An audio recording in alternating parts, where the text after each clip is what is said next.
Well, I think the first thing to say is this is consistent with our policy since 1947.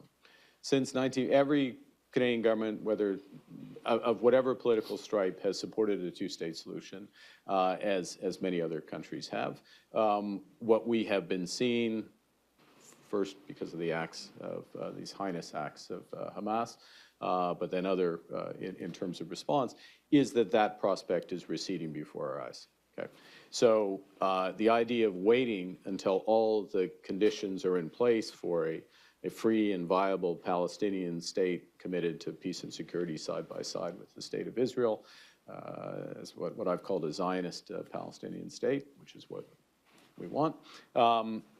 Those conditions being in place,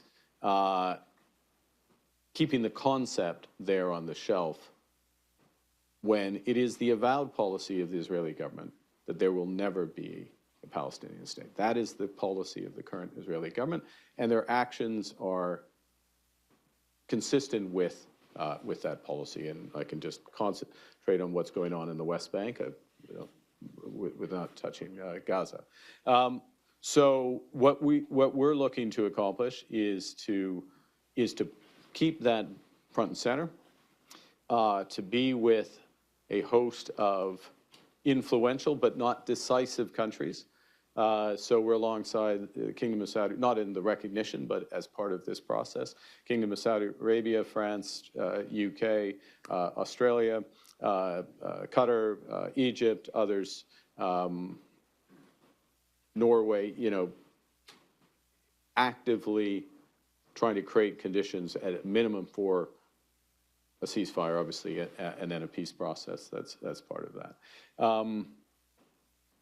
And it's not, we're not doing that, we're under no illusions that this is any sort of panacea, but it's necessary in our judgment, and the judgment of most other countries in the world, that we have to push on this now because, as I say, the possibility, in absolute violation of the UN Charter and an absolute violation of international law, of self-determination for the Palestinian peoples is being erased.